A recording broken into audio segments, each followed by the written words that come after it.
Dust choked Sector 4's barricades when Corporal Jonathan Mercer lost his left arm. Alien dignitaries immediately dropped to their knees, wailing in empathetic agony, mourning a warrior they believed forever ruined. Then something defied their known reality. Mercer gritted his teeth, and severed muscle fibers began weaving themselves back together. The air on Aegis 7 tasted like copper and ozone. It was a barren, red dirt world on the absolute frontier of charted space, chosen specifically for its neutrality. This was supposed to be a standard diplomatic escort mission for the United Earth Expeditionary Force. General Richard Bowman had assigned the 104th Infantry to guard the delegation, a straightforward task that had rapidly descended into a nightmare. At the center of the human formation was the emissary.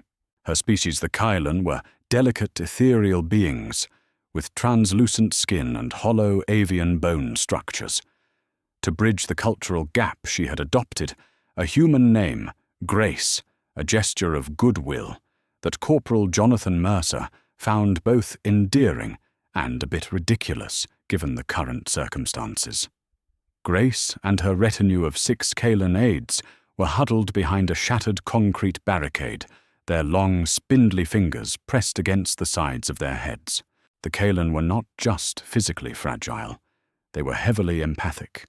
They felt the emotional and physical distress of those around them like a secondary nervous system. Right now, the sheer volume of pain and panic echoing across the outpost was completely overwhelming them. "Keep your heads down," Jonathan roared over the deafening crack of plasma fire.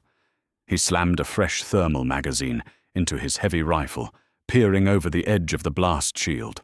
The cracks had hit them without warning. They were a brutal subterranean species, entirely heavily armored and devoid of anything resembling empathy. They operated on raw predatory instinct, and to them, a high-value target like a Kylan emissary was nothing more than a prized trophy. Corporal shouted. Private Arthur Caldwell positioned 10 yards to Jonathan's right. "They're flanking us on the eastern ridge. We can't hold this perimeter much longer without air support. Air support is completely grounded by the ion storms, Caldwell."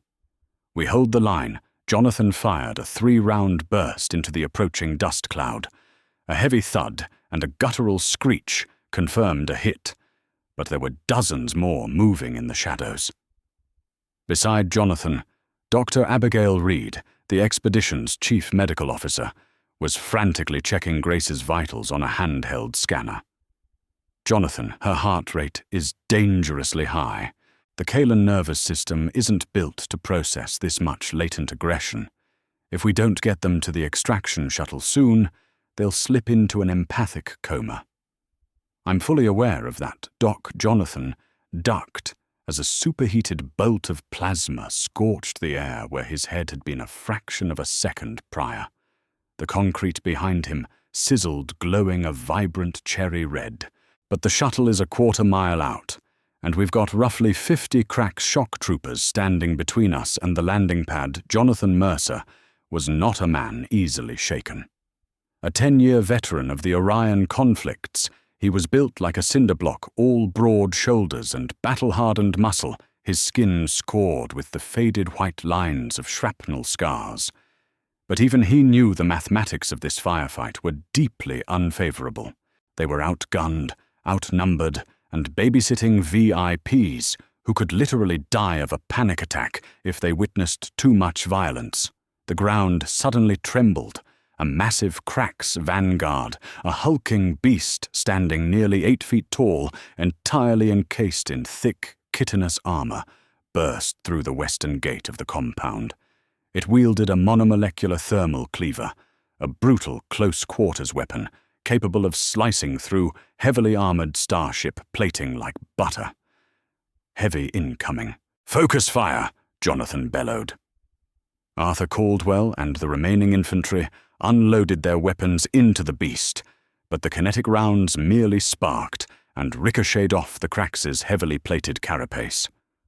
The monster let out a deafening roar, and charged directly toward the barricade where Grace and her retinue were cowering.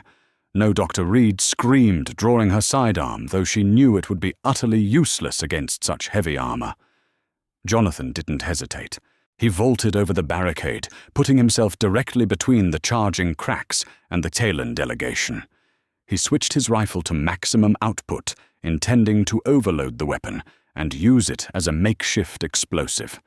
He fired point-blank into the gaps of the beast's armor, aiming for the joints. The cracks stumbled dark, viscous fluid, spraying from its knee, but the momentum of its charge carried it forward. With a brutal backhand, the alien warlord sent Jonathan's rifle spinning away into the dust. The beast raised the glowing thermal cleaver high above its head, preparing to bring it down in a devastating arc that would undoubtedly cleave the corporal and the emissary behind him completely in two. Time seemed to dilate. Jonathan saw the strike coming.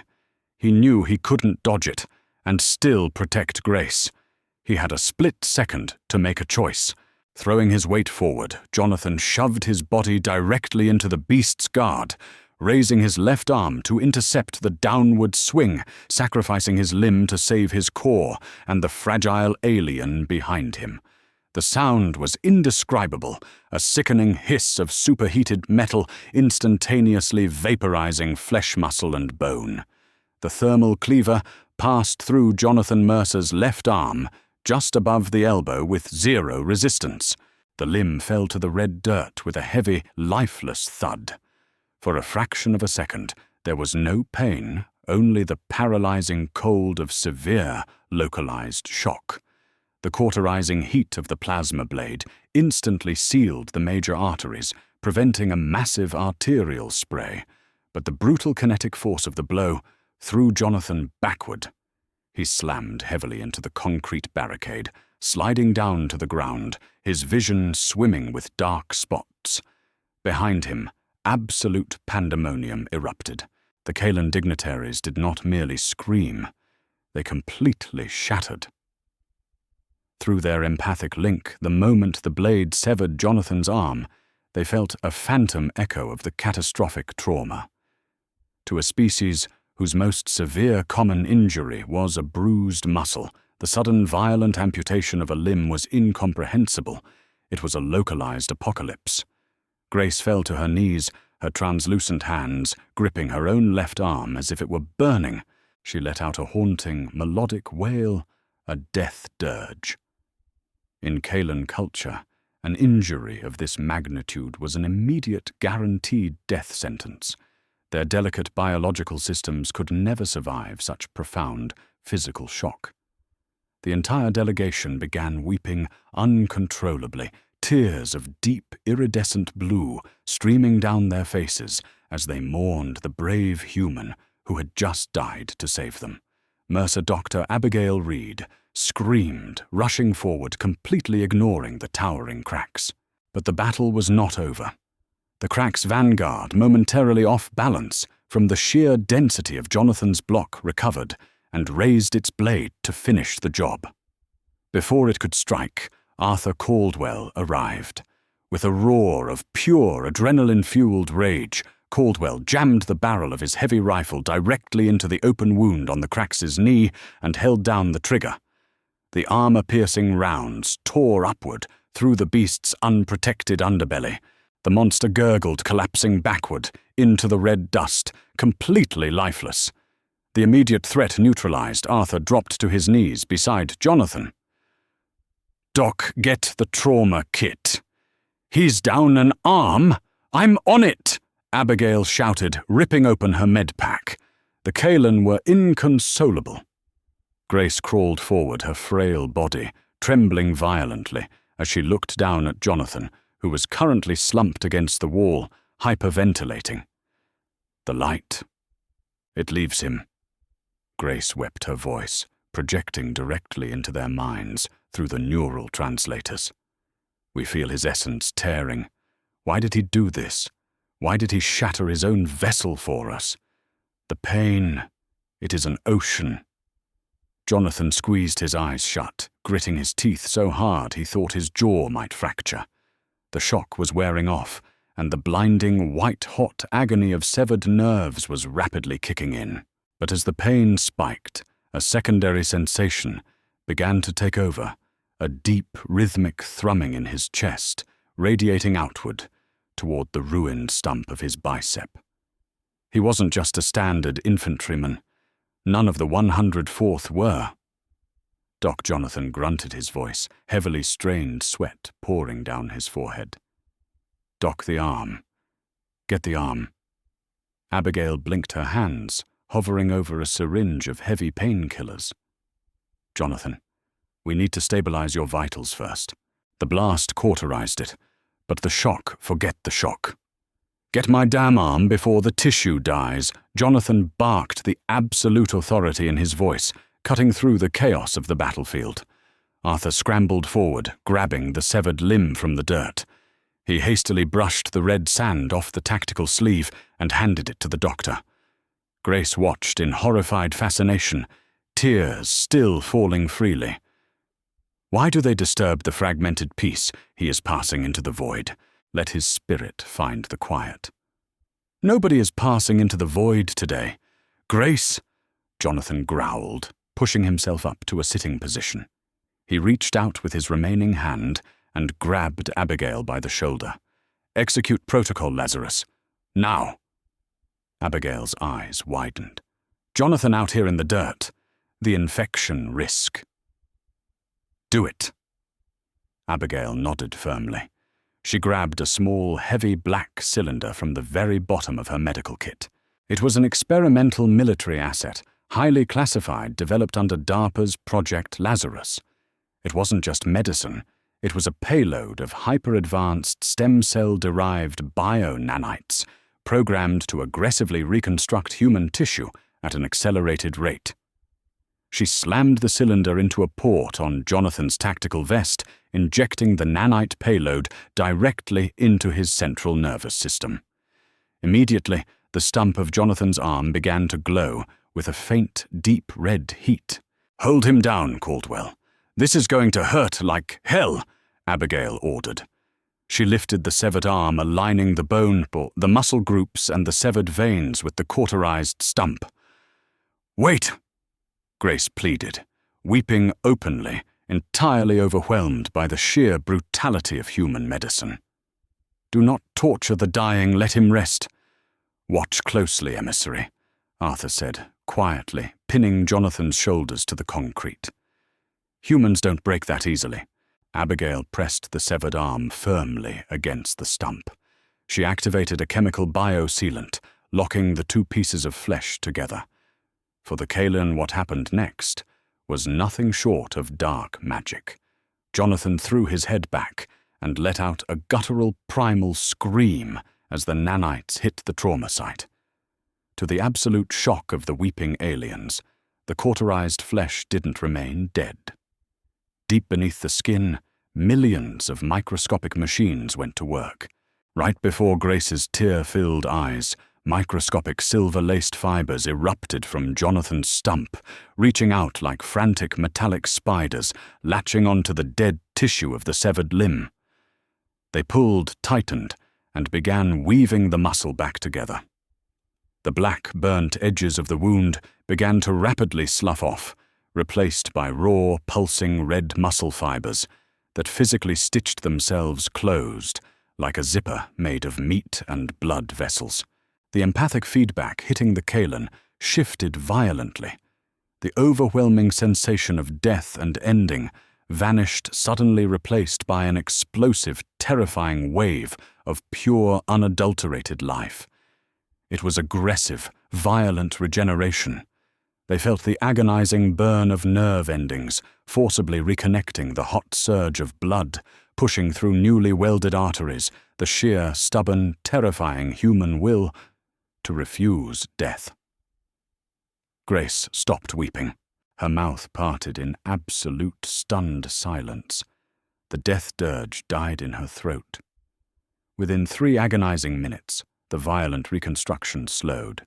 The seam where the arm had been cleaved was now marked by a thick, jagged circle of bright pink, newly generated scar tissue interlaced with faint, glowing lines of expended nanites. Jonathan slumped forward, his breathing heavy, and ragged his skin pale from the exertion of rapid cellular generation. Slowly, deliberately, he looked down at his left hand. He twitched his index finger. It moved. He closed his hand into a tight, trembling fist. The cracks outside the barricades were regrouping their guttural war cries, echoing across the dunes. The battle was far from won. But inside the barricade, the Kaelan delegation stared at Jonathan Mercer, not as a fragile mortal, but as a terrifying, immortal god of war. Jonathan reached down, grabbed his heavy rifle with his newly attached left arm, and racked the charging handle with a sharp metallic clack. "Doc," Jonathan said, spitting a mouthful of blood and dirt onto the ground. "Call the shuttle. Tell them we're pushing through." The air was thick with the scent of ozone and scorched chitin as Jonathan Mercer kicked away the smouldering remains of the crack's vanguard. His newly reattached left arm pulsed with a dull, sickening ache. The Lazarus bio-nanites, a classified military application, rooted in the early 21st century tissue engineering breakthroughs of real-world pioneers like Dr. Robert Langer and the bionic frameworks of Hugh Herr, were still aggressively firing down his neural pathways. Every time he squeezed the grip of his heavy rifle, a spike of phantom lightning shot up to his collarbone. But the fingers moved. The limb held. That was all that mattered. Formation. Jonathan barked, his voice hoarse, but echoing with unquestionable authority. "Caldwell, take the vanguard. Doc, keep Grace and the diplomats tightly packed in the center. We are a moving fortress. Nothing gets through the perimeter. We punch a hole straight to the extraction pad." Private Arthur Caldwell nodded grimly, stepping to the front with his heavy repeater, spooled and ready. Dr. Abigail Reed grabbed Grace gently by the shoulder, guiding the trembling Kaelan emissary to her feet. Grace was staring at Jonathan's left arm. The jagged, angry pink scar tissue circling his bicep glowed faintly, with residual thermal energy, the microscopic machines working overtime to accelerate cellular division and bone fusion. To the Kaelan, a species whose entire evolutionary history was devoid of predators, the human capacity to endure trauma was not just biological, it was deeply psychological. They felt Jonathan's pain through their empathic web. It was a roaring, jagged mountain of agony. Yet he was entirely ignoring it, compartmentalizing the suffering with a terrifying, mechanical efficiency. "How does he not shatter?" whispered one of the Kaelan aides, clutching his fragile chest. "His nervous system is screaming, yet his mind is silent. It is like watching a star collapse, yet refusing to dim." "Because he is human," Dr. Reed replied softly, checking her sidearm one last time. "And humans are too damn stubborn to die when it's convenient. Now move." The human escort burst from the shattered concrete barricade, moving with a fluid, lethal synchronization.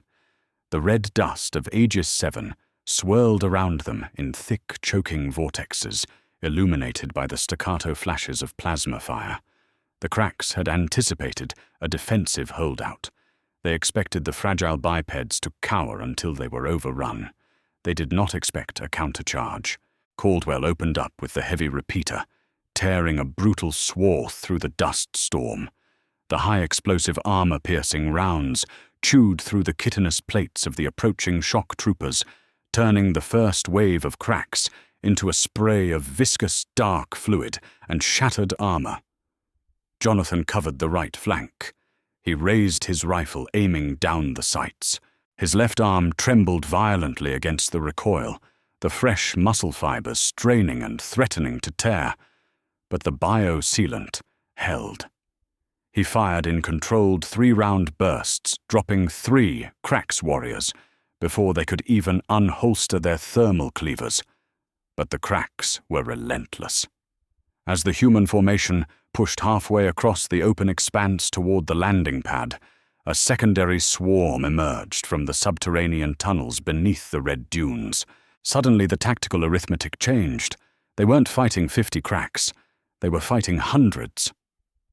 "They're swarming," Caldwell yelled over the deafening roar of gunfire, the barrel of his repeater glowing a dangerous cherry red. "We don't have the ammunition for a sustained engagement. Corporal," Jonathan gritted his teeth. "Keep moving. Do not stop. The shuttle is only 200 yards out." Suddenly, a massive concussive blast rocked the ground. A Crax siege beast, a mutated quadrupedal variant equipped with heavy, shoulder-mounted plasma mortars, crested the eastern ridge. It locked its targeting reticle directly onto the cluster of Kaelan diplomats in the center of the formation. Grace froze. Through her empathic sensitivity, she could feel the cold, predatory calculation of the beast. She knew exactly what it was about to do. In 3 seconds it would fire, and the entire diplomatic mission would be vaporized in a sphere of superheated plasma. The twist in their terrifying reality was that the Kaelan empathic link was not a one-way receiver. Until this very moment, Grace had only ever absorbed the ambient emotions of the universe, acting as a passive sponge for the joy and sorrow of others. It was why her species was so deeply pacifistic, but standing in the red dust of ages. 7 tethered to the sheer, unyielding willpower of Corporal Jonathan Mercer, something within her fragile physiology snapped. She was tapped into a reservoir of survival instinct forged by millions of years of brutal human evolution. She didn't feel fear anymore. She felt Jonathan's rage. "No," Grace whispered, her voice resonating not in the air, but directly into the minds of everyone on the battlefield. Instead of shielding her mind, Grace pushed outward. She grabbed the roaring, agonizing, indomitable psychic frequency of Jonathan Mercer's pain, the burning fury of a man who had just stapled his own severed arm back onto his body, and she weaponized it. She broadcasted the raw, undiluted human psychological trauma directly into the neural network of the Crax siege beast. The effect was instantaneous and catastrophic. The Crax operated on instinct and aggression, completely unequipped to process higher-level psychological concepts like defiant sacrifice or complex trauma. When Grace slammed the beast's mind with the full weight of Jonathan's localized agony, the monster's nervous system completely short-circuited. The siege beast let out a horrific, garbled shriek. It stumbled sideways, its targeting matrix failing. The plasma mortar discharged prematurely, sending a blistering bolt of energy harmlessly into the sky. The beast then collapsed, its brain literally shut down. By the sheer, incomprehensible density of human suffering it was forced to experience in a millisecond. Jonathan turned, staring at the emissary in absolute shock. Grace's translucent skin was glowing with a faint, pulsing white light, her eyes wide and dark.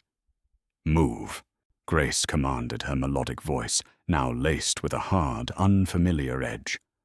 "While they are blinded by your fury."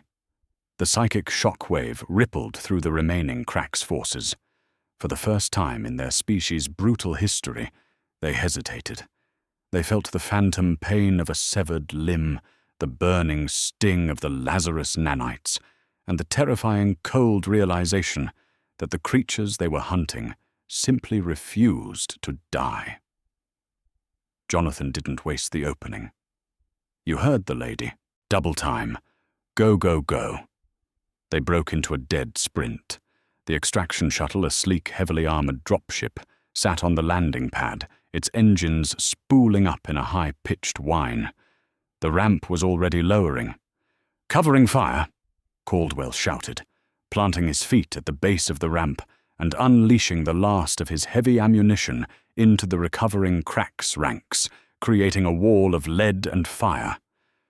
Dr. Reed pushed the Kaelan aides up the ramp. Get in, strap down, we're leaving. Grace ran past Caldwell but stopped at the top of the ramp, turning back to look at Jonathan. Jonathan was the last one on the ground.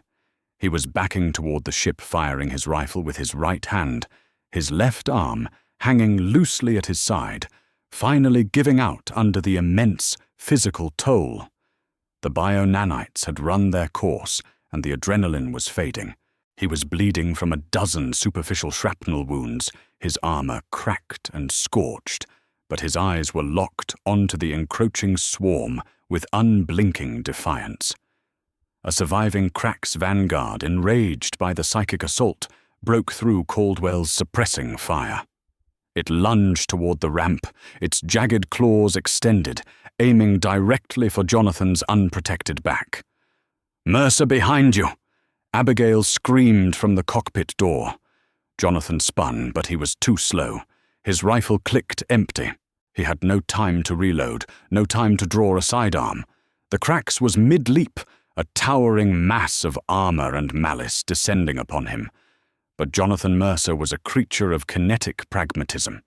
With a primal roar, he didn't try to dodge. He stepped into the beast's trajectory. He planted his boots firmly onto the metal grating of the ramp, rotated his hips, and swung his freshly reattached left arm. He channeled every ounce of his remaining strength, every spark of the dying nanite energy, and delivered a devastating, desperate haymaker directly into the Crax's exposed mandible. The impact sounded like a sledgehammer striking an anvil. The sheer force of the blow shattered the Crax's lower jaw. The alien beast's momentum was instantly arrested. It spun in midair, crashing heavily onto the tarmac below the ramp, twitching uncontrollably as its central nervous system failed from the blunt force trauma. Jonathan looked at his left hand. The knuckles were split and bleeding, two of the fingers definitively broken from the impact, and the stitched flesh around his bicep was screaming in protest. But the arm had held. It had done its job. "Get aboard, you crazy son of a bitch!"